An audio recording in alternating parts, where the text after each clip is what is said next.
الحمد لله كفى وسلام على عباده الذين اصطفى أما بعد فأعوذ بالله من الشيطان الرجيم بسم الله الرحمن الرحيم قال النبي صلى الله عليه وسلم قال ما زال جبرائيل يوصيني بالجار حتى ظننت أنه سيورثه رواه في البخاري ومسلم صدق الله مولانا العظيم وصدق رسوله النبي الأمين الكريم۔ محترم و مکرم سامعین اکرام، آج کی اس مجلس میں ہم پڑوسیوں کے اور ہمسائیوں کے حقوق کو حدیث کی روشنی میں جاننے کی کوشش کر رہے ہیں۔ اللہ تعالیٰ سے دعا گو ہیں کہ اللہ تعالیٰ ہمیں ان باتوں، ان حدیثوں پر عمل کرنے کی توفیق نصیب فرمائیں۔ پڑوسیوں کے حقوق کے بارے میں اللہ کے نبی صلی اللہ علیہ وسلم نے حدیث میں یوں تاکید فرمائی، ما زال جبرائیل یوصینی بالجار حتی ظننت انہ سیورثہ۔ اللہ کے نبی صلی اللہ علیہ وسلم نے فرمایا کہ جبرائیل، جس کا مفہوم یہ ہے کہ جبرائیل امین جب بھی میرے پاس آئے یا نہیں آئے جب میرے پاس جبرائیل امین، لیکن جب بھی وہ آئے مجھے اپنے پڑوسیوں کے ساتھ وصیت کرنے کی، اچھا سلوک کرنے کی وصیت کی، حتیٰ کہ میں نے گمان کیا کہ وہ وراثت میں بھی پڑوسیوں کے حق کو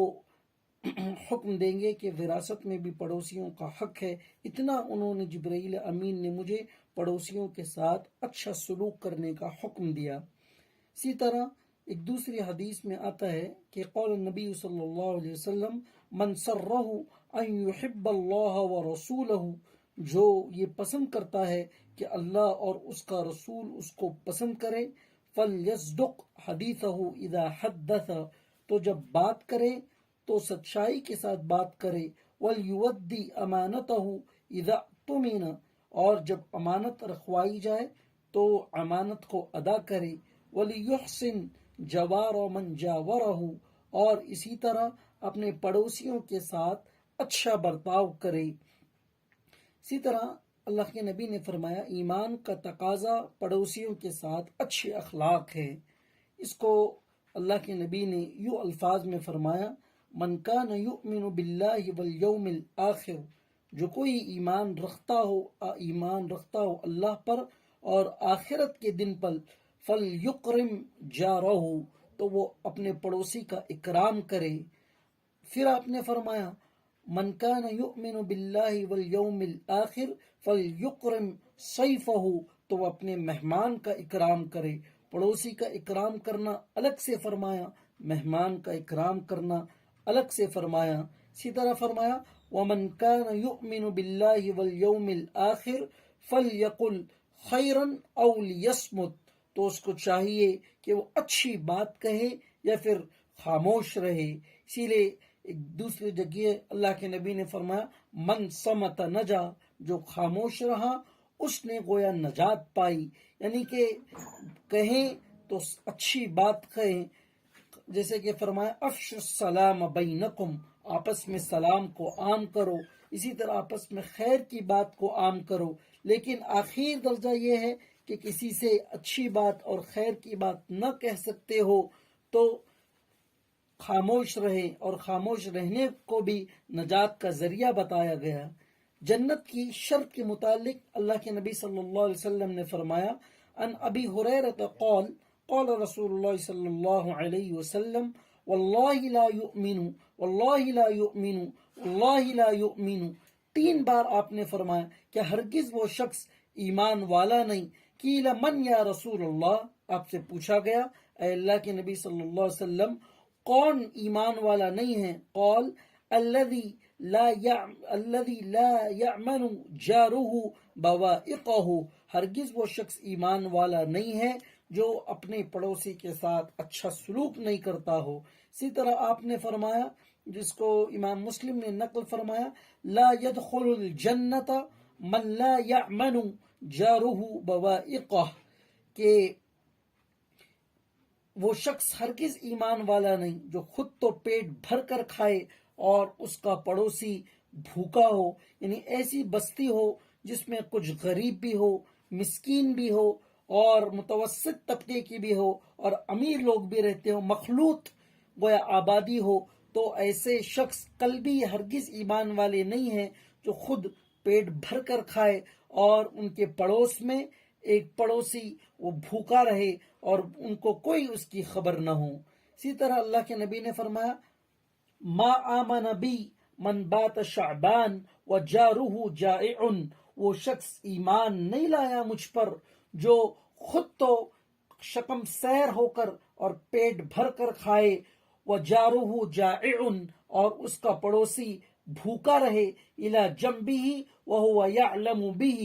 بھوکا پڑوسی رہے اور اس کا علم اس کو ہو۔ ایک تو یہ چیز ہے کہ کوئی بھوکا ہو اور آپ کو اس کا علم نہیں ہے تو یہ الگ بات ہے، لیکن ایک ایسا شخص ہے جو خود جانتا ہے کہ میرے پڑوس میں کچھ ایسے لوگ بھی رہتے ہیں جو بھوکے رہتے ہیں اور ان کو کھانا میسر نہیں، اس جاننے کے باوجود وہ خود شکم سیر ہو کر کھائے اور ان کی خبر گیری نہ کرے، تو ایسا شخص اللہ کے نبی نے فرمایا وہ اس نے مجھ پر ایمان نہیں لایا۔ یہ حدیث طبرانی شریف میں موجود ہے۔ اسی طرح اللہ کے نبی صلی اللہ علیہ وسلم نے پڑوسیوں کے خاص حقوق کے متعلق فرمایا حق الجاری، پڑوسیوں کے یہ حق ہے، ان مرض عدتہ، اگر وہ مریض ہو تو ان کی عیادت کیا جائے، وَإِن مَاتَ شَيَّعْتَهُ، اگر وہ انتقال فرما جائے تو ان کی جنازہ پڑھی جائے، ان کا کفن دفن کیا جائے۔ نماز جنازہ کے متعلق بھی یہ فرض کفایہ ہے، یعنی اگر 2-4 آدمی بھی پڑھ لے تو سارے لوگوں کے ذمے یہ فرض ادا ہو جائے گا، لیکن اگر کوئی بھی نہ پڑھے، مسلمان آبادی ہو اور کوئی بھی مسلمان کا جنازہ ہو، اگر کوئی نہ پڑھے تو سب کے سب گنہگار ہوں گے۔ اسی طرح وَإِنِ اسْتَقْرَضَكَ أَقْرَضْتَهُ، جب وہ قرض کا سوال کرے تو اس کو قرض حسنہ دیا کرے، یعنی کہ بیاج کے طور پر نہیں کہ میں آپ کو پیسہ دے رہا ہوں آپ مجھے سود واپس کرے، نہیں، بلکہ وہ پیسہ دے اور ایک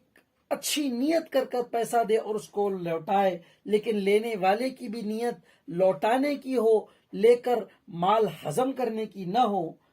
وَإِنْ أَعْوَرَ سَتَرْتَهُ، اگر خطا ہو تو اس کو چھپائے، یعنی کہ اگر کسی پڑوسی سے کوئی خطا ہو جائے تو پڑوسیوں کا حق یہ نہیں ہوتا کہ اس کو معاشرے میں اچھالتے پھریں، بلکہ اس کو چھپائے، کیونکہ ابو بکر رضی اللہ تعالی عنہ سے اللہ کے نبی نے فرمایا تھا اے ابو بکر، کیا تم یہ نہیں چاہتے کہ تم اپنے پڑوسیوں کو اپنے رشتہ دار کو معاف کرو تو اللہ تمہیں معاف کرے۔ اسی طرح صحیح حدیث میں آتا ہے کہ جو کسی مسلمان کے عیوب کی پردہ پوشی کرے اللہ اس کے گناہوں کی پردہ پوشی کرتا ہے، اور جو کسی مسلمان کے کسی گناہ کو سر عام کرتا ہے تو اللہ تعالیٰ بھی اس کو دنیا اور آخرت میں رسوا کرتا ہے۔ اسی طرح آگے فرمایا وَإِنْ أَصَابَهُ خَيْرًا حَنَّتَهُ، اگر کسی پڑوسی کو کوئی خیر پہنچے تو اس کو مبارکبادی دے، وَإِنْ أَصَابَتْهُ مُصِيبَةٌ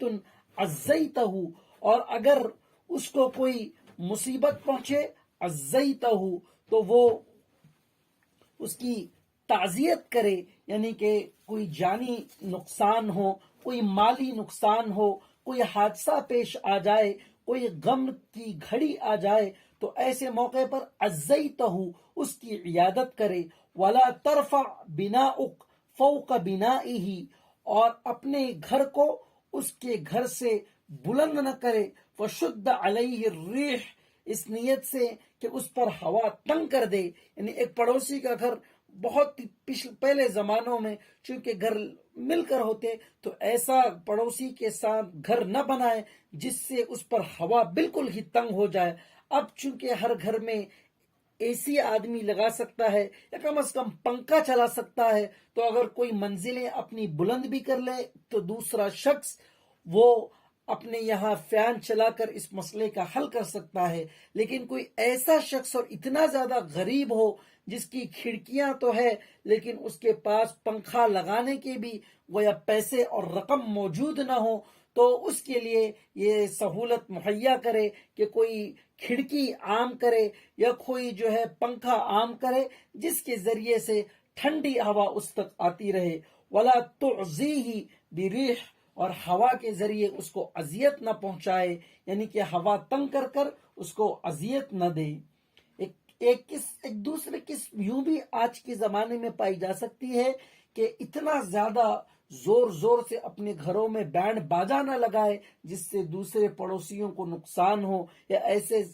ایسا اتنا زیادہ شور شرابہ بھی نہ کرے تو دوسرے پڑوسی اس سے تنگ آ جائے۔ اس چیز کو بھی اسلام نے گویا ناپسند فرمایا ہے۔ اسی طرح یدرق الا ان تغرف له منها، اسی طرح اللہ کے نبی صلی اللہ علیہ وسلم نے یہ بھی فرمایا اذا طبق احدكم قدرا فليكثره مرقها ثم ليناول جاره منها، اگر تم میں سے کوئی سالن بنائے، یا قدر چھوٹی ہانڈی کو کہتے ہیں، طبق احدکم قدرن، اگر کوئی سالن بنائے تم میں سے کوئی، فلیقصرہ مرقہا، تو اس کا شیروا تھوڑا زیادہ بنائے، ثم لیناول جارہ منہا،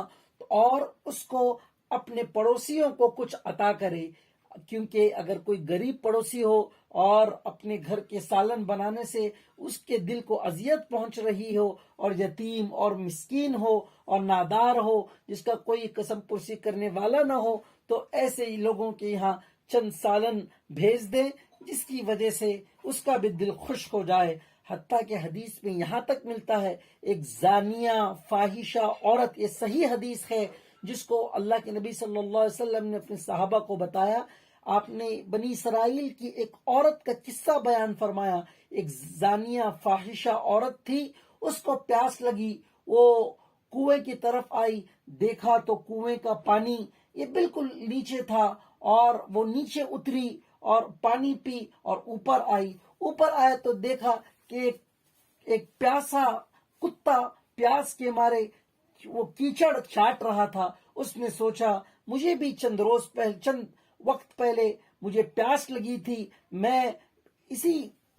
تکلیف میں تھی۔ اس نے یہ کیا کہ وہ نیچے اتری، اپنے پہننے کے جوتوں میں اس نے پانی بھرا اور لا کر اس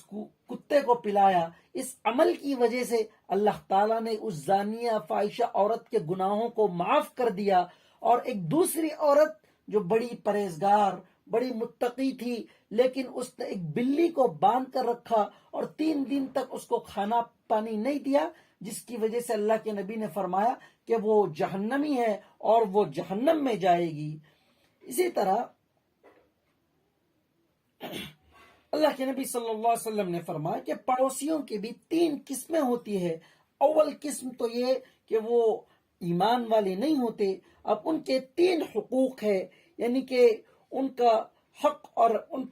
ان کے ساتھ اچھا سلوک کیا جائے، ان کو ایمان کی پیشکش کی جائے، لیکن دلی محبت ان سے نہ رکھا جائے۔ دوسرا قسم ایک پڑوسیوں کے ایمان والے ہوتے ہیں، تو ان کا یہ حق ہے کہ ان سے دلی محبت بھی رکھی جائے اور اچھا سلوک تو ہر ایک کے ساتھ کیا جائے۔ اسی طرح تعلیم کا حق بھی پڑوسیوں کے متعلق ہے۔ اللہ کے نبی صلی اللہ علیہ وسلم نے فرمایا، آپ نے ممبر پر چڑھ کر فرمایا، لوگوں کو کیا ہو گیا ہے کہ وہ خود عالم، سمجھدار اور تفقہ فی الدین ہیں، لیکن وہ اپنے پڑوسیوں کو دین کا علم نہیں سکھاتے اور ان کو اچھی باتوں کی تعلیم نہیں کرتے، بری باتوں سے روکتے نہیں، مسائل کا انہیں علم نہیں سناتے، ان کو یہ کیا ہو گیا ہے۔ پھر آگے اللہ کے نبی نے مسند ابن منذر میں یہ روایت ہے کہ آپ نے فرمایا لولا عاجلنہم بالعقوبۃ فی الدنیا، کہ اگر وہ اپنے اس کام سے باز نہ آ جائیں، یعنی خود تو سیکھیں لیکن دوسروں کو نہ سکھائیں، یا دوسرے سیکھنا ہی چھوڑ دیں، تو ضرور بھی ضرور میں دنیا ہی میں انہیں سزا دوں گا۔ یہ غالباً یہ ابو موسیٰ اشعری رضی اللہ عنہ کے قبیلے کے متعلق اللہ کے نبی صلی اللہ علیہ وسلم نے فرمایا تھا، کیونکہ ابو موسیٰ اشعری رضی اللہ تعالی عنہ یہ بہت ہی زیادہ